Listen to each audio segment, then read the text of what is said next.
ತುಂಬ ದಿನ ಆದಮೇಲೆ ಸಂತೆಗೆ ಹೋಗಿದ್ದೆ ನಾನು. ಅಂದ್ಕೊಳ್ಳಿ ನಾನು ಸಂತೆಗೆ ಹೋಗಿಲ್ಲ. ಒಂದು ವರ್ಷ ಆಗಿಲ್ಲ, ಒಂದು 6-7 ತಿಂಗಳು ಆಯ್ತಲ್ಲೇನ್ರಿ. ಒಂದು 6-7 ತಿಂಗಳು ಆಯಿತು ಸಂತೆಗೆ ಹೋಗಿ. 10 ರೂಪಾಯಿ ಅಲ್ಲ 20 ರೂಪಾಯಿ 3 ಸಾಂಬಾರು ಸ್ವಲ್ಪ ರೇಟ್ ಆಗಿದೆ. ಬೆಳ್ಳುಳ್ಳಿ 60 ರೂಪಾಯಿ 1/4 kg ನಾಟಿ. ಶುಂಠಿ ನೋಡಿ, ಚೆನ್ನಾಗಿರೋ ಶುಂಠಿ 50 ರೂಪಾಯಿ 1/4 kg ಆಗಿದೆ. ಹಸಿ ಶುಂಠಿ ಹಸಿ ಇರುತ್ತಲ್ಲ, ಅದು 20 ರೂಪಾಯಿ 1/4 kg. ಕ್ಯಾಪ್ಸಿಕಮ್ 20 ರೂಪಾಯಿ ತೊಗೊಂಡು ಬಂದೆ. ಆಮೇಲೆ ಬೆಂಡೆಕಾಯಿ 20 ರೂಪಾಯಿಗೆ ಅರ್ಧ kg. ಸೌತೆಕಾಯಿ ನೋಡಿ ಫ್ರೆಂಡ್ಸ್, ಎಷ್ಟು ಚೆನ್ನಾಗಿದೆ ಎಳೆ ಸೌತೆಕಾಯಿ. ಇದು ಆ್ಯಕ್ಚುಲಿ 10 ರೂಪಾಯಿಗೆ 4. ಈರುಳ್ಳಿ ಮತ್ತು 10 ರೂಪಾಯಿಗೆ 4 kg. ಕಮ್ಮಿ ಆಯಿತು. ಒಟ್ಟು 5-6 kg ಇತ್ತು ನಮ್ಮೂರ ಕಡೆ. ಹಾಗೆ ಹೀರೆ ಬೀಜ ತೊಗೊಂಡು ಬಂದ್ವಿ. ಅಂದರೆ ಹೋಗಿತ್ತಲ್ವ, ಆನ್ಲೈನಿಂದ ತರ್ಸಾಕಿದ್ದು ಬರಲೇ ಇಲ್ಲ ಅಲ್ವಾ, ಸಂತೆಯಲ್ಲಿ ಮಾರ್ತಾರೆ. ಹಾಗಾಗಿ 10 ರೂಪಾಯಿ ಕೊಟ್ಟು ಇಷ್ಟು ಬೀಜ ತೊಗೊಂಡು ಬಂದಿದ್ದೀನಿ, ಹೀರೆಕಾಯಿ ಬೀಜ. ಎಷ್ಟು? 1 ಗುಣಿ 3. ಹೌದಾ, 2 ಗುಣಿ ಹಾಕೋದಂತೆ. ಹಾಗೆ 2 ಥರ ಸಿಗಡಿ ತಂದಿದ್ದೀನಿ. ಒಂದು ಪೌಡ್ರ್ ಮಾಡಲಿಕ್ಕೆ, ಒಂದು ಮೊಸಪ್ಪು, ಚಿಲ್ಕವರೆ ಸಾರು ಅಥವಾ ಉಪ್ಸಾರು, ಇಲ್ಲಾಂದರೆ ಸಪ್ರೇಟಾಗಿ ಪಲ್ಯ ಮಾಡ್ಕೊಂಡು ತಿನ್ಬೋದು ಸೊಪ್ಪಿನ ಜೊತೆಗೆ. ಅದಕ್ಕೆ 2 ರೀತಿ ಸಿಗಡಿ ತಂದಿದ್ದೀನಿ. ವಾರಕ್ಕೊಂದ್ಸಲ ತಂದುಬಿಡ್ತೀನಿ. ಇನ್ನು ಯಾಕೊತ್ತ ಚಟ್ನಿ ಪುಡಿ ಥರ ಮಾಡಿಟ್ಬಿಟ್ರೆ ಸಿಂಚುಗೊಂಚೂರು ಹೆಲ್ಪ್ ಆಗುತ್ತೆ, ನನಗೂ ಹೆಲ್ಪ್ ಆಗುತ್ತೆ. ಸಿಗಡಿ ಮೀನು ಇಂಥವು ಜಾಸ್ತಿ ತಿನ್ನಿ ಅಂತ ಹೇಳಿರೋದ್ರಿಂದ ಇನ್ನು ವಾರಕ್ಕೊಂದ್ಸಲ ಮಸ್ಟು ಸಿಗಡಿನ ತರ್ತೀವಿ. ಇವಾಗ 2 ಥರ ಸಿಗಡಿ ತಂದಿದ್ದೀನಿ. ನೋಡೋಣ ಬನ್ನಿ ಯಾವ ಥರ ಇದೆ ಅಂತ ಒಂದೊಂದು ತೋರಿಸ್ತೀನಿ ನಿಮಗೆ. ಅಂದರೆ ಪುಡಿ ಮಾಡೋದಕ್ಕೆ ಯಾವ ಥರ ತೊಗೋಬೇಕು ಅನ್ನೋದು ಕೆಲವ್ರಿಗೆ ಗೊತ್ತಿರಲ್ಲ ಅಲ್ವಾ, ಅದಕ್ಕೋಸ್ಕರ. ನೋಡಿ, ಇದು ಪೌಡ್ರು ಸಿಗಡಿ.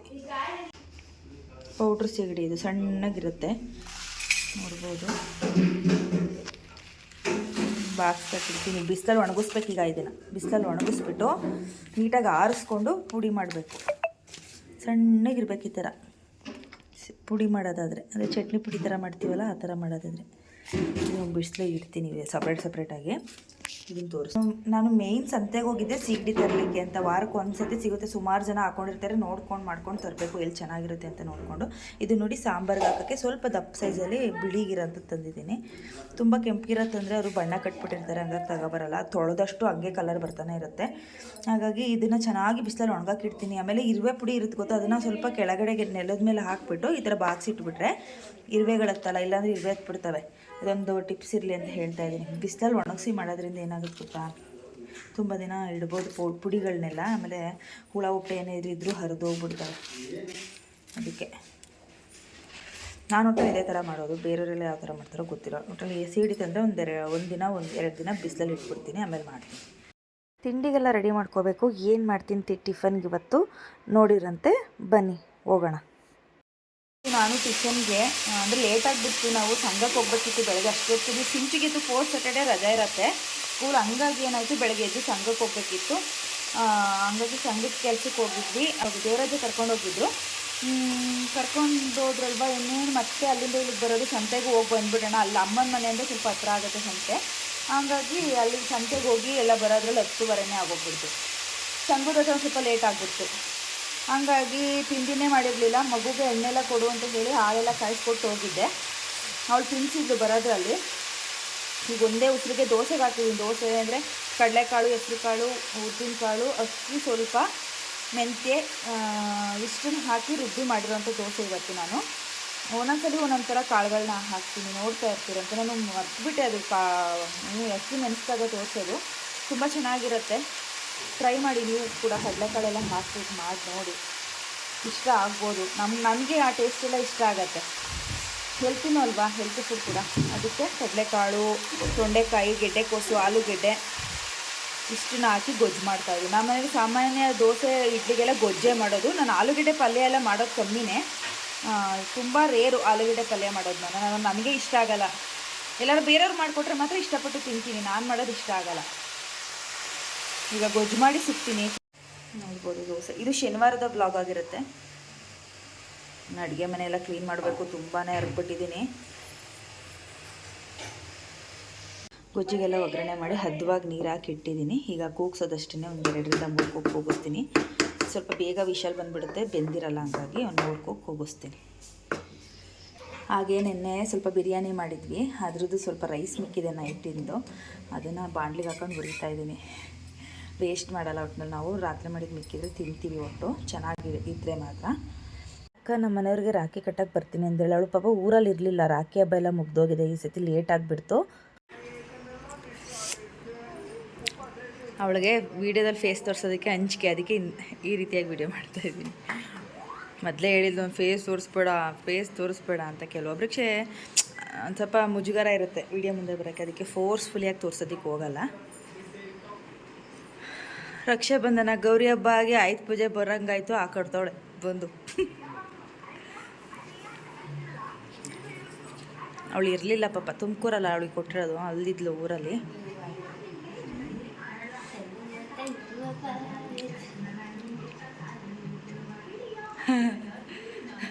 ಥ್ಯಾಂಕ್ಸ್. ಅಲ್ಲಿ ನನ್ನನ್ನೇ ನೋಡಿದ್ರೆ ಅಕ್ಕ ಏನಾಯ್ತಿತ್ತವ ಸಂಕಟ ಯಾಕೆ?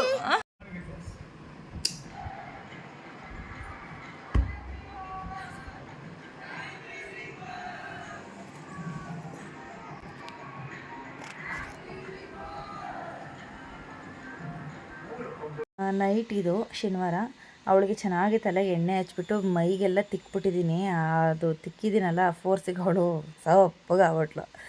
ಈಗ ನಾನು ಸ್ವಲ್ಪ ಬೇಳೆ ಸಾರಿದೆ, ಅದಕ್ಕೇ ನುಗ್ಗೆ ಸೊಪ್ಪಿನ ಪಲ್ಯ ಮಾಡ್ತಾಯಿದ್ದೀನಿ. ಈ ಸಾಂಬಾರಿದೆ, ತರಕಾರಿ ಸಾಂಬಾರು, ಜೊತೆಗೆ ಇದನ್ನು ಸಹ ಮಾಡ್ತಾಯಿದ್ದೀವಿ. ಹೆಲ್ತಿ ಸಪ್ಪಾರು ಅಂತಲೇ ಹೇಳ್ಬೋದು. ಇಷ್ಟ ಆಗಿದೆ ಅಂದ್ಕೊತೀನಿ. ನಮ್ಮ ಕಡೆ ಎಲ್ಲ ಧಾರಾಳವಾಗಿ ಸಿಗುತ್ತೆ ನುಗ್ಗೆ ಸೊಪ್ಪೆಲ್ಲ. ಕೆಲವೊಂದು ಕಡೆ ನುಗ್ಗೆ ಸೊಪ್ಪು ಅದು ದುಡ್ಡು ಕೊಟ್ಟೆ ತೊಗೊಬೇಕು ಅಂಥ ಪರಿಸ್ಥಿತಿನೂ ಇದೆ ಕೆಲವು, ನಾನೇ ನೋಡಿದ್ದೀನಿ. ಹಾಗಾಗಿ ಬೇಜಾರಾಗುತ್ತೆ. ಇವೆಲ್ಲ ಹೆಲ್ತಿ ಫುಡ್ಸು ತಿನ್ನಬೇಕು, ವಾರಕ್ಕೊಮ್ಮೆ 50 ಡೇಸ್ಗೊಮ್ಮೆ. ತುಂಬಾ ಒಳ್ಳೆಯದು, ಕಬ್ಬಿಣಾಂಶ ಹೇರಳವಾಗಿರೋಂಥ ಸೊಪ್ಪು ಹೂವು ಇದು. ಎಷ್ಟು ಚೆನ್ನಾಗಿರುತ್ತೆ ಗೊತ್ತಾ. ಇವಾಗ ನಾನು ನುಗ್ಗೆ ಸೊಪ್ಪು ನುಗ್ಗೆ ಹೂವಲ್ಲಿ ಪಲ್ಯ ಮಾಡುವಾಗ ಮೊಟ್ಟೆ ಆ್ಯಡ್ ಮಾಡ್ತೀನಿ. ಅದಕ್ಕೆ ನಾನು ಬರೀ ಈರುಳ್ಳಿ, ಹಸಿರು ಮೆಣಸಿನ್ಕಾಯಿ, ಕಾಯಿ ತುರಿ, ಮೊಟ್ಟೆ ಇಷ್ಟೇ, ಉಪ್ಪು ಇನ್ನೇನು ಹಾಕಲ್ಲ ಇದಕ್ಕೆ ಪದಾರ್ಥಗಳನ್ನ. ಹಾಗೆಯೇ ಫಾಸ್ಟಾಗಿ ಹೇಳ್ದೆ ಮಾಡೋರಿದ್ರೆ ಮಾಡ್ಬೋದು. ಕೆಲವೊಬ್ರು ಒಂದೊಂದು ರೀತಿ ಮಾಡ್ತಾರೆ, ನಾನು ಮಾಡೋದು ಈ ರೀತಿ. ಶನಿವಾರ ಅಲ್ವಾ, ಅವರು ಡ್ಯೂಟಿಗೆ ಹೋದ್ರಲ್ವ, ಸಂಜೆ ತಿರ್ಗಾಡ್ಕೊಂಡು ಮಕ್ಕಳು ಕರ್ಕೊಂಡು ಮನೆಗೆ ಬಂದಿದ್ದೆ, ಅಮ್ಮನ ಮನೆಗೆ. ಅಲ್ಲೇ ಅಮ್ಮ ತರಕಾರಿ ಸಾರಿದೆ, ಇಲ್ಲೇ ಪಲ್ಯ ಮಾಡಿಬಿಡು, ಊಟ ಮಾಡ್ಕೊಂಡು ಒಂದೇ ಸಲ ಹೋಗಿವ್ರಂತೆ ಅಂದ್ರಲ್ಲ ಅಂತ ಇಲ್ಲೇ ಪಲ್ಯ ಮಾಡಿ ಊಟ ಮಾಡ್ಕೊಂಡು ಹೋಗೋಣ ಅಂತ ರೆಡಿ ಮಾಡ್ತಾಯಿದ್ದೀನಿ ನಾನೇ. ಇಷ್ಟು ಬೇಕು, ಇಷ್ಟು ಹಾಕಿದ್ರೂ ಸಾಲಲ್ಲ. ನಮ್ಮ ಮನೇಲಂತೂ ಈ ಥರ ಪಲ್ಯಗಳು ಮಾಡಿಬಿಟ್ರೆ ಊಟಕ್ಕಿಂತ ಹೆಚ್ಚಾಗಿ ಇದನ್ನೇ ತಿನ್ಕೊಂತೀವಿ. ನಮ್ಗೆ ಅಷ್ಟು ಇಷ್ಟ ತರಕಾರಿ ಸೊಪ್ಪು ಪಲ್ಯ. ಮಟನ್ನು ಅಷ್ಟೇ, ಚಿಕನ್ನು ಅಷ್ಟೇ, ಎಲ್ಲನೂ ಹಿಂಗೇ ತಿನ್ನೋದು. ಜಾಸ್ತಿ ಇರಬೇಕು ಒಟ್ಟು ನಮಗೆ. 2 ಪೀಸ್ 3 ಪೀಸು. ಆಮೇಲೆ ಸ್ವಲ್ಪ ತಿನ್ನೋದು ತರಕಾರಿ ಎಲ್ಲ ಇಲ್ಲ, ಜಾಸ್ತಿನೇ ಎಲ್ಲ. ಆದರೆ ನಾನಂತೂ ಸ್ವಲ್ಪ ಜಾಸ್ತಿನೇ. ನಮ್ಮ ಸಿಂಚು ಸ್ವಲ್ಪ ಹಠ ಮಾಡ್ತಾಳೆ. ಅವಳಿಗೆ ಈಗೀಗಂತೂ ಅವಳು ಹುಷಾರಿಲ್ದಂಗೆ ಆದಾಗಿಂದ ಅವಳು ಹೇಳ್ದಂಗೆ ಕೇಳಲ್ಲ, ಹಠ ಮಾಡಿ ಹೊಡೆದಾರ ಸರಿ ತಿನ್ನಿಸ್ತೀವಿ. ನಮ್ಮನೆಯವ್ರು ಮಾತ್ರ ತುಂಬ ಲಿಮಿಟು. ನಾನ್ ವೆಜ್ ಆಗಿರ್ಬೋದು, ಇಂಥ ಏನೇ ಸೈಡ್ಸ್ ಇರ್ಬೋದು, ಲಿಮಿಟೇನೆ. ನಾನ್ ವೆಜ್ಜಲ್ಲಿ 4 ಪೀಸ್ ಮೇಲೆ ತಿನ್ನಲ್ಲ. ಎಲ್ಲೋ ರೇರು, ತುಂಬ ಇಷ್ಟಪಟ್ಟು ತಿನ್ನಬೇಕಾದ್ರೆ ಒಂದು 4-5 ಪೀಸ್ ತಿಂತಾರೆ, ಒಂದು 5-6 ಪೀಸ್ ಅಷ್ಟೇ. ಅದು ಬಿಟ್ಟರೆ ಮಾಮೂಲಿ ಅಂತೆ ವಾರದಲ್ಲಿ 2 ದಿವಸ ಎಲ್ಲ ಮಾಡಿಬಿಟ್ರೆ 3 ಪೀಸು 4 ಪೀಸ್ ಅದ್ರ ಮೇಲೆ ಮುಟ್ಟಲ್ಲ. ಒಟ್ಟಲ್ಲಿ 2 ಟೈಮ್ ಇಕ್ಬೇಕು ಅವ್ರಿಗೆ, ಇಟ್ಬಿಟ್ಟು. ಬನ್ನಿ ಈಗ ನೆಕ್ಸ್ಟ್ ಡೇ ಏನಾಗುತ್ತೆ ನೋಡೋಣ. ಹಾಗೆಯೇ ಇದು ಭಾನುವಾರದ ವೀಡಿಯೋ. ನಾನು ಬೆಳಗ್ಗೆ ಡೈರೆಕ್ಟಾಗಿ ಅಡುಗೆನೇ ಮಾಡ್ತಾಯಿದ್ದೀನಿ, ತಿಂಡಿ ಏನು ಮಾಡ್ತಾಯಿಲ್ಲ. ಟೈಮ್ ಬಂದು 10 ಗಂಟೆ ಆಗೋಗ್ಬಿಟ್ಟಿದೆ, ಲೇಟಾಗಿ ಎದ್ದಿದ್ದು. ಪಾಪಕ್ಕೆ ಬೇರೆ ಸಂಜೆ ಸ್ವಲ್ಪ ಜ್ವರ ಬಂದಂಗೆ ಆಗಿತ್ತು. ಅವಳು ನೈಟೆಲ್ಲ ಸ್ವಲ್ಪ ನಿದ್ದೆ ಕೊಡಲಿಲ್ಲ ನನಗೆ, ಹಂಗಾಗಿ ಲೇಟಾಗಿ ಎದ್ವಿ. ಹಾಗಾಗಿ ಎದ್ದು ತಿಂಡಿ ಏನು ಮಾಡೋದು ಬೇಡ, ಡೈರೆಕ್ಟ್ ಅಡುಗೆ ಮಾಡಿಬಿಡೋಣ. ಹಸ್ಬೆಂಡ್ ಕೂಡ ಬಂದುಬಿಡ್ತಾರೆ, ಇನ್ನು 12:30 1 ಗಂಟೆಗೆಲ್ಲ ಬಂದುಬಿಡ್ತಾರೆ. ಅಡುಗೆ ಮಾಡಿ ತಿಂಡಿ ಮಾಡೋತ್ತಿಗೆ ಲೇಟ್ ಆಗುತ್ತೆ. ಒಂದನ್ನೇ ಮಾಡೋಣ ಅಂತ ಇವತ್ತು ಮೊಳಕೆ ಕಾಳು ಸಾರು ಮಾಡ್ತಾಯಿದ್ದೀನಿ. ಆಲೂಗಡ್ಡೆ ಮುಳುಗಾಯಿ ಎಲ್ಲ ಹಾಕ್ಬಿಟ್ಟು ಹುರುಳಿಕಾಳು ಕಟ್ಟಿಟ್ಟಿದ್ದೆ. ಸಾರು ಮಾಡಿಬಿಟ್ಟು ರೈಸ್ ಕೂಡ ಆಗಿದೆ. ಈಗ ಮುದ್ದೆ ಒಂದು ಮಾಡ್ಕೋಬೇಕು ಅವ್ರು ಬಂದರೆ. ಮೆಂತ್ಯದಿಟ್ಟು ಖಾಲಿಯಾಗಿದೆ, ಮೆಂತ್ಯನ ಬಿಡಿಸ್ಬೇಕು. ಏನಾಗ್ತಾಯಿದೆ ಅಂದರೆ ನನಗೆ ಮೆಂತ್ಯದಿಟ್ಟು ಡೈರೆಕ್ಟಾಗಿ ಬಿಡಿಸಿರೋದು ನೀಟಾಗಿ ಕಟ್ಟೋಕ್ಕೆ ಆಗ್ತಾಯಿರಲ್ಲ, ಗಂಟು ಆಗ್ತಾಯಿದೆ. ಅದಕ್ಕೆ ಈ ಸತಿ ಏನು ಮಾಡೋಣ ಅಂದ್ಕೊಂಡಿದ್ದೀನಿ, ರಾಗಿ ಹಿಟ್ಟಿನ ಸ್ವಲ್ಪ ಇದೆ, ರಾಗಿ ಹಿಟ್ಟು ಮುಗಿದ್ಮೇಲೆ 5 kg ರಾಗಿಗೆ 1.5 kg ಹಿಂಗೆಲ್ಲ ಮೆಂತ್ಯನ ಹಾಕಿ ಬಿಡಿಸೋಣ ಅಂದ್ಕೊಂಡಿದ್ದೀನಿ. ನೆಕ್ಸ್ಟಿಂದ ಹಂಗೇ ಮಾಡ್ತೀನಿ. ಯಾಕೆಂದರೆ ಬರೀ ಮೆಂತ್ಯದಿಟ್ಟು ಬಿಡಿಸ್ಬಿಟ್ರೆ ಉದ್ದಿನಕಾಳೆಲ್ಲ ಹಾಕಿರ್ತೀನಿ, ಆದ್ರೂ ಗಂಟಾಗ್ಬಿಡುತ್ತೆ. ತುಂಬ ನೀಟಾಗಿ ಬರೋದೇ ಇಲ್ಲ ಮುದ್ದೆ ನನ್ನ ಕೈಲದು ಮಾಡಲಿಕ್ಕೆ. ಸಿಕ್ಕಾಬಟ್ಟೆ ಹಿಂಸೆ ಪಟ್ಬಿಟ್ಟೆ. ಅದಕ್ಕೆ ನಮ್ಮಮ್ಮ ಈ ಥರ ಐಡಿಯಾ ಕೊಟ್ಟರು. ರಾಗಿ ಮುದ್ದೆನೂ ನಮ್ಮ ಹಸ್ಬೆಂಡು ರಾಗಿ ಮುದ್ದೆ ಕೇಳ್ತಾರೆ, ಇವಳಿಗೆ ನಮಗೆ ಮೆಂತ್ಯದಿಟ್ಟು ಬೇಕು ಅನ್ಕೊತೀವಿ. ಇಬ್ರಿಗೂ ಸೇರಿಸಿ ಒಂದೇ ಮುದ್ದೆ ಮಾಡ್ತಿದ್ದೆ. ಹಾಗಾಗಿ ಇಬ್ರಿಗೂ ಬೇಡ, ಒಂಥರ ಮಾಡಿಸು, ರಾಗಿಗೆ ಮೆಂತ್ಯನ ಮಿಕ್ಸ್ ಮಾಡಿಸ್ಬಿಡು. 5 kg ರಾಗಿಗೆ 1.5 kgನೋ 2 kgನೋ ನಿನ್ನ ಕೈಲಿ ಆದಷ್ಟು ಮೆಂತ್ಯ ತರಿಸ್ಬಿಟ್ಟು ಹಾಕಿ ಬಿಡಿಸು. ಆಗ ನೀಟಾಗಿ ಮುದ್ದೆನೂ ಬರುತ್ತೆ, ಮೆಂತ್ಯದ ಅಂಶನೂ ಸೇರ್ಕೊಳ್ಳುತ್ತೆ, ಆರೋಗ್ಯನೂ ಚೆನ್ನಾಗಿರುತ್ತೆ. ಸುಮ್ಮನೆ 2 ಥರ ಹಸಿಟ್ಟು ಬಿಡಿಸ್ಬೇಡ ಅಂತ ಅಂದರು. ಅದಕ್ಕೆ ಈಗ ಒಂದು ಸ್ವಲ್ಪ ಹಸಿಟ್ಟು ಖಾಲಿ ಆಗಲಿ ಅಂತ ಸುಮ್ಮನಿದ್ದೀನಿ. ಆಮೇಲೆ ಮೆಂತ್ಯ ಎಲ್ಲ ತರಿಸ್ಬಿಟ್ಟು ಮಿಕ್ಸ್ ಮಾಡಿ ಬಿಡಿಸ್ಬಿಡ್ತೀನಿ. ಏನು ಹೇಳ್ತೀರಾ ಈ ಐಡಿಯಾನ? ಇಷ್ಟ ಆಯಿತಾ? ಮೊಳಕೆ ಕಾಳು ಸಾರು, ಮುದ್ದೆ, ರೈಸು ಈಗ ರೈಸ್ ಊಟ ಮಾಡ್ತೀವಿ ನಾವು ಸ್ವಲ್ಪ ಅವ್ರು ಬಂದಮೇಲೆ ಮುದ್ದೆ ಮಾಡ್ತೀನಿ. ಹಸಿವು ತಡೆಯೋಕ್ಕಾಗ್ತಾಯಿಲ್ಲ. ನನ್ನ ಮಗ್ಳಿಗೆ ಕಾಯಿ ತುರ್ಕೊಡವ ಅಂತ ಕೇಳಿದ್ರೆ ತುರ್ಕೊಡ್ತಾಳೆ. ಇದು ನೋಡಿ ಇಲ್ಲಿ ಗೊಗ್ಗಯ್ಯ. ಈಗ ಕಾಯಿ ಕಡಲೆ ಟೊಮೊಟೊ ರುಬ್ಕೋಬೇಕು. ಏನಂದರೆ ನಾಳೆಗೂ ಆಗೋ ಥರನೇ ಮಾಡ್ಕೊತಾ ಇದ್ದೀನಿ ಸಾರು. ಸ್ವಲ್ಪ ನಾಳೆ ಸೋಮವಾರ ಅಲ್ವಾ, ಇವತ್ತು ನಾಳೆಗೆ 2 ದಿನಕ್ಕೂ ಆಗೋಂಗೆ ಮಾಡ್ಕೊಂಡ್ರೆ ಸ್ವಲ್ಪ ಬಟ್ಟೆ ಹೊಲಿಯೋದೆಲ್ಲ ಇದೆ, ಅದೆಲ್ಲ ಮುಗಿಸ್ಕೊತೀನಿ. ಸಾಂಬಾರು ಮಾಡೋದಿದ್ರೆ ಏನಾಗುತ್ತೆ ಗೊತ್ತಾ, ಕೆಲಸ ಮಾಡಾದ್ಮೇಲೆ ಬಟ್ಟೆ ಹೊಲಿಯೋದಕ್ಕೆ ಇಂಟ್ರೆಸ್ಟೇ ಬರೋಲ್ಲ, ಒಂಥರ ಹಿಂಸೆ, ಸುಸ್ತು ಶುರು ಆಗಿಬಿಡುತ್ತೆ.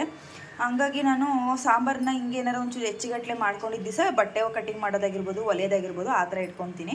ವಾರದಲ್ಲಿ 3 ದಿನ ಬಟ್ಟೆ ಹೊಲಿತೀನಿ, ವಾರದಲ್ಲಿ 3 ದಿನ ಕಟ್ಟಿಂಗ್ ಮಾಡಿ ಇಟ್ಕೊತೀನಿ. ಒಂದೊಂದು ದಿನ ಹಿಂಗೆ, ಒಂದು ದಿನ ಕಟ್ಟಿಂಗ್ ಮಾಡಿದ್ರೆ ನಾಳೆ ಸ್ಟಿಚಿಂಗ್, ಈ ಥರ ಮಾಡೋಕ್ಕೆ ಶುರು ಮಾಡಿಬಿಟ್ಟಿದ್ದೀವಿ. ಒಂದೇ ದಿವಸ 2 ಮಾಡೋಕ್ಕೆ ಆಗ್ತಾನೇ ಇಲ್ಲ ನನ್ನ ಕೈಲೀಗ. ಈ ರೀತಿಯಾಗಿ ರೂಢಿ ಮಾಡ್ಕೊಂಡು ಒಟ್ಟಲ್ಲಿ ಸ್ಟಿಚ್ ಅಂತೂ ಮಾಡ್ತೀನಿ, ಯಾವುದೂ ಮಿಸ್ ಇಲ್ಲ. ನನ್ನ ರೆಗ್ಯುಲರ್ ಕಸ್ಟಮರ್ಸ್ಗೆ ನಾನು ಯಾವುದೇ ರೀತಿ ಮಾಡಲ್ಲ ಅಂತ ಹೇಳಲ್ಲ. ಅವ್ರ ಬ್ಲೌಸ್ಗಳನ್ನ ಇಸ್ಕೊತಾ ಇದ್ದೀನಿ. ಹೊಸ್ದಾಗಿ ಯಾರನ್ನೂ ಅಂದರೆ ಹೊಸ್ದಾಗಿ ಬರೋರ ಹತ್ರ ಎಲ್ಲ ಏನು ಇಸ್ಕೊತಾಯಿಲ್ಲ. ಹೊಲಿಗೆ ಹಾಕೋದು ಇಂಥವೆಲ್ಲ ಇಸ್ಕೊತೀನಿ ಹೊಸ ಬಟ್ಟೆಗಳಿಗೆ.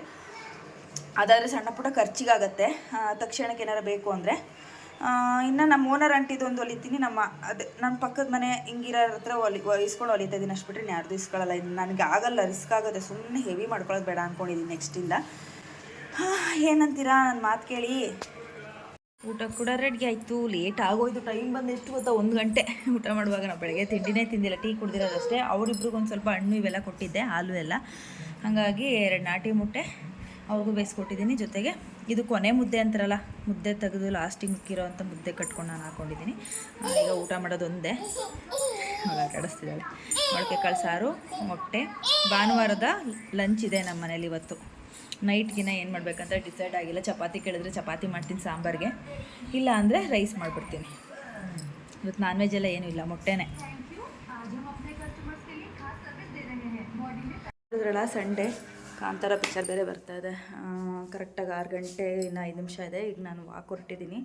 ಓನರ್ ಆಂಟಿ ಇನ್ನು ಪಕ್ಕದ ಮನೆಯವ್ರೊಬ್ರು ಬರ್ತಾರೆ, ಅವ್ರ ಜೊತೆ ಒಂದು 7 ಗಂಟೆಗೆಲ್ಲ ಮನೆಗೆ ಬರ್ತೀನಿ. ಅಲ್ಲಿವರೆಗೂ ಸಿಂಚು ಇವಾಗ ಸ್ನಾನಕ್ಕೆ ಹೋದ್ಲು, ಪಾಪನೂ ಸ್ನಾನ ಮಾಡ್ಕೊತಿದ್ದಾಳೆ. ಇವತ್ತು ಲೇಟ್ ಆಯ್ತು. ಎಲ್ಲ ಇವತ್ತು ಲೇಸಿ ಡೇ ಅಲ್ಲ, ಸಂಡೇ ಅಂದರೆ ಗೊತ್ತಲ್ವ ನಿಮಗೇನೆ, ಮಕ್ಕಳೆಲ್ಲ ಎಷ್ಟು ಸೋಂಬೇರಿ ಅಂತ. ನಾನು ಕೆಲಸ ಆಗಿದೆ, ಲೇಟು ಕೂಡ. ಊಟನೇ ನೋಡಿದ್ರಲ್ಲ, ತಿಂಡಿ ಮಾಡಿದ್ದೆ ಊಟ ಟೈಮ್ಗೆ. ಊಟನೇ ಮಾಡಿದ್ವಿ, ತಿಂಡಿನೇ ಮಾಡಿರಲಿಲ್ಲ. ಹಾಗಾಗಿ ಈಗ ವಾಕ್ ಹೊರಟಿದ್ದೀವಿ. ವಾಕ್ ಮಾಡ್ಕೊಂಡು ಬಂದು ನೆಕ್ಸ್ಟ್ ಏನಾಗುತ್ತೆ ನೋಡೋಣ, ಆಯಿತಾ?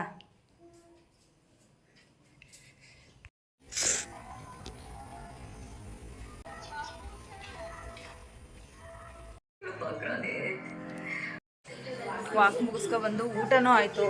ಊಟ ಮಾಡೋದೆಲ್ಲ ವಿಡಿಯೋ ಮಾಡೋಕ್ಕಾಗಲಿಲ್ಲ. ಜಸ್ಟ್ ಈಗ ಬಂದರು ಸಾಹೇಬ್ರು ಊರಿಗೆ ಹೋಗಿ. ಹೆಂಗೆ ಗೊತ್ತಾ, ಕಟ್ಟಿಂಗ್ ಮಾಡಿಸ್ಕೊಬತ್ತೀನಿ, ಮುದ್ದೆ ಮಾಡಿ ಇಟ್ಟಿರುವಂಥ ಮಧ್ಯಾಹ್ನ ಹೋದರೆ ನಾನು ಕಟ್ಟಿಂಗ್ ಮಾಡಿಸ್ಕೊಬತ್ತೇನೆ ಅಂತ ಮುದ್ದೆ ಮಾಡಿದ್ದೀನಿ. ಇವ್ರು ನೋಡಿದ್ರೆ ಊರಿಗೆ ಹೋಗೋರೆ. ನಾವು ಅಂದರೆ ಇರಿ ಅಂತ ಹಿಂಸೆ ಕೊಡ್ತಿದ್ವಿ, ನಾನು ಸಿಂಚು ಭಾನುವಾರ ಅಲ್ವಾ ಅಂತ. ಇವರು ಅದಕ್ಕೆ ಬರ್ತೀನಿ ಕಣಮ್ಮ, ಕಟ್ಟಿಂಗ್ ಮಾಡ್ಸೋಕೆ ಹೋಗ್ತಾ ಇರೋದು ಅಂತ ಹೇಳಿ ಸುಳ್ಳು ಹೇಳಿರ್ತಾನೆ ಒಟ್ಟಿನಲ್ಲಿ ನಮಗೆ. ಅದಕ್ಕೆ ಈಗ ಬಂದ್ರೆ ತಂಗ್ಳು ಮುದ್ದೆನೇ ತಿನ್ನಿಸ್ತಾ ಇದ್ದೀನಿ. ಈಗ ಮುದ್ದೆ, ಬಿಸಿ ಮುದ್ದೆ ಮಾಡ್ತಾ ಇಲ್ಲ, ಅದನ್ನೇ ಊಟ ಮಾಡಲಿ. ಇನ್ನೊಂದ್ಸತಿ ಸುಳ್ಳು ಹೇಳಿ ಹೋಗ್ಬಾರ್ದು. ಅವರು ಕರೆಕ್ಟಾಗಿ ಕೊಟ್ಟಿದ್ದೀನ ಪನಿಷ್ಮೆಂಟು. ಅನುಬಂಧ ಅವಾರ್ಡ್ಸ್ ಬೇರೆ ನೋಡ್ತಾ ಇದ್ದೀವಿ ಇವತ್ತು. ಹಾಗಾಗಿ ವ್ಲಾಗ್ ಮಾಡೋಕ್ಕೆ ಇಂಟ್ರೆಸ್ಟ್ ಇರಲಿಲ್ಲ. ಈ ಊಟ ಎಲ್ಲ ಆಯ್ತು, ಇವರು ಬಂದ್ರಲ್ಲ ಅಂತ 1-2 ನಿಮಿಷ ವೀಡಿಯೋ ಮಾಡೋಣ ಅಂತ ಮಾಡ್ತಾ ಇದ್ದೀನಿ. ಸ್ವಲ್ಪ ಏನು ತಲೆ ಚಿಟ್ರು ಹೋಯ್ತೈತಿ. ಆಫ್ ಮಾಡಿದೆ, ತಲೆ ನೋವು ಬಂದ್ಬಿಡ್ತದೆ ಸೌಂಡ್ ಕೇಳಿ. ಈಗ ಅವ್ರು ಊಟ ಮಾಡಿದ್ಮೇಲೆ ಒಂದು ರೌಂಡ್ ವಾಕ್ ಮುಗಿಸ್ಕೊಬಂದು ಇನ್ನೇನಿಲ್ಲ, ನಾಳೆಯಿಂದ ವರ್ಕಿಂಗ್ ಶುರು ಆಗುತ್ತೆ. ಅಂದರೆ ಕಟ್ಟಿಂಗು, ಸ್ಟಿಚಿಂಗ್ ಎಲ್ಲ ಶುರು ಆಗುತ್ತೆ. ಒಂದು 4-5 ಡೇಸ್ ರೆಸ್ಟ್ ತೊಗೊಂಡೆ. ಈಗ ನಾಳೆಯಿಂದ ಮತ್ತೆ ಕೆಲಸ ಶುರು. ಆದಷ್ಟು ಹೊಲಿಯೋದು ಅಲ್ವಾ, ಏನು ಹೇಳ್ತೀರಾ? ಬ್ಲಾಗ್ಸ್ ಇಷ್ಟ ಆದರೆ ದಯವಿಟ್ಟು ಸಬ್ಸ್ಕ್ರೈಬ್ ಮಾಡ್ಕೊಳ್ಳಿ, ಲೈಕ್ ಮಾಡಿ, ಕಾಮೆಂಟ್ ಮಾಡಿ. ಹಾಗೆ ಇವತ್ತು ಇನ್ನೊಂದು ಪ್ಲ್ಯಾನ್ ಇತ್ತು. ಏನಂದರೆ ಆಶಾ ಮತ್ತು ಮಗಳು ಬರ್ತಾಳೆ ಅಂದ್ಕೊಂಡಿದ್ದೆ.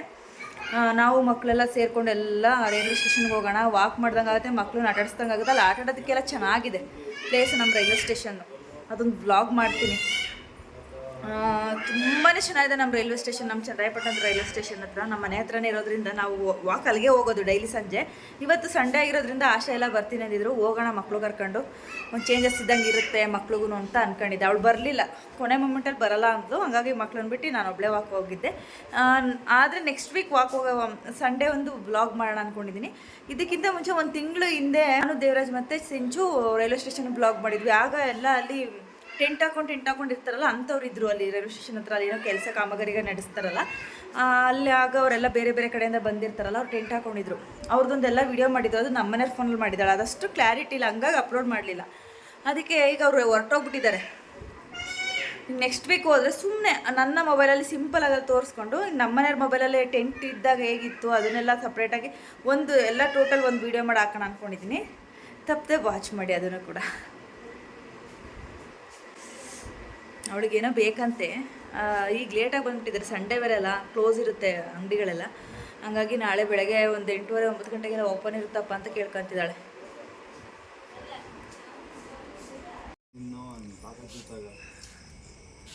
ರೊಟ್ಟಿ ತಿನ್ಬೇಕು ಅಂತ ಇತ್ತು, ಒಂದು ಊಟ ಮಾಡ್ಕೊಂಡಿರು. ಬಸ್ಸೇನೋ ಬಸ್ತಾ ಒಂದು ಅರ್ಧ ತಿಂದ್ಬಿಟ್ಟು ಹಿಂಗೆ ಮಾಡಬೇಕು.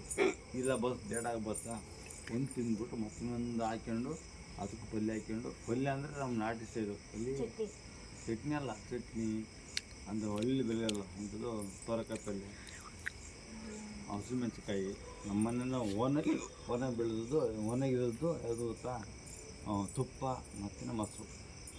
ತುಪ್ಪ ಕಮ್ಮಿ ಮಾಡಿ ಮೊಸರು ಹಾಕ್ಕೊಂಡು ಒಂದು ಹಸಿರು ಚಟ್ನಿ ಹಾಕ್ಕೊಂಡು ತಿನ್ನಿವು, ಅದು ಅದ್ಭುತ ಆಯಿತು. ಆವಾಗ ಇಷ್ಟಿರೋದು ಅದು ಒಂದು ಅಂದರೆ ಪ್ಲೇಟು ಅಂತಿರಲ್ಲ, ಕೈಲಿ ಇಟ್ಕೊಂಡು ಕೈ ಇಟ್ಕೊಂಡು ಆ ಕಡೆಯಿಂದ ಬಸ್ ಬರೋದು, ಹಿಂಗೆ ಬಸ್ ಮಾಡಿ ಹಿಂಗೆ ಬಸ್ ಮಾಡಿವು. ಅದು ಆ ಮುಕ್ಕಾಲಾಗಿ 5 ಕಿಲೋಮೀಟ್ರು.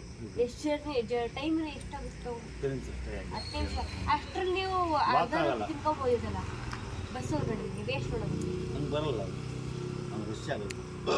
ಸುಬ್ರಹ್ಮಣ್ಯ ಮತ್ತು ನೀರು ಕುಡಿಯಪ್ಪ, ನೀರು ಕೊಡೋಗ ಅಪ್ಪಂಗೆ. ಅವರ ಹೋಲ್ ಸ್ಟೋರಿನ ಮಗಳ ಹತ್ರ ಶೇರ್ ಮಾಡ್ತಿದ್ದಾಳೆ. ಅವ್ರು ಏನೋ ಕೇಳಿದಾಳೆ, ಹಠ ಮಾಡಿದ್ದಾಳೆ, ಅದಕ್ಕೆ ನನಗೆ ಈ ಥರ ಇತ್ತು ಪರಿಸ್ಥಿತಿ ನಾನು ಓದುವಾಗ ಅಂತ ಅವರು ಹೇಳ್ತಾ ಇದ್ದಾರೆ. ಅಷ್ಟು ಇದ್ರಲ್ಲ, ಶನಿವಾರ ಭಾನುವಾರ ಎರಡು ದಿನದ ವ್ಲಾಗ್ ಆಗಿರುತ್ತೆ ಇದು. ಇಷ್ಟ ಆಗಿದೆ ಅಂತ ಅಂದ್ಕೊತೀನಿ. ಏನಾದರೂ ನಿಮಗೆ ನೋಡಿದ್ದಲ್ಲಿ ಏನಾದರೂ ತಪ್ಕೊಂಡು ಬಂದಿದ್ರೆ ಕ್ಷಮಿಸಿ. ಹಾಗೆಯೇ ಇನ್ನೂ ಹೆಚ್ಚೆಚ್ಚು ಒಳ್ಳೊಳ್ಳೆ ವಿಡಿಯೋ ಮಾಡೋದಕ್ಕೆ ಹೆಲ್ಪ್ ಆಗುತ್ತೆ. ನೀವು ಸಬ್ಸ್ಕ್ರೈಬ್ ಮಾಡಿಕೊಂಡು ಲೈಕ್ ಮಾಡೋದ್ರಿಂದ ನನಗೆ ಒಂಥರ ಮೋಟಿವೇಶನ್ ಸಿಕ್ತಂಗೆ ಆಗುತ್ತೆ. ದಯವಿಟ್ಟು ಸಪೋರ್ಟ್ ಮಾಡಿ ಅಂತ ಕೇಳ್ಕೊಳ್ತಾ ನೆಕ್ಸ್ಟ್ ಸಿಗ್ತೀನಿ. ನಮಸ್ಕಾರ, ಬಾಯ್ ಬಾಯ್.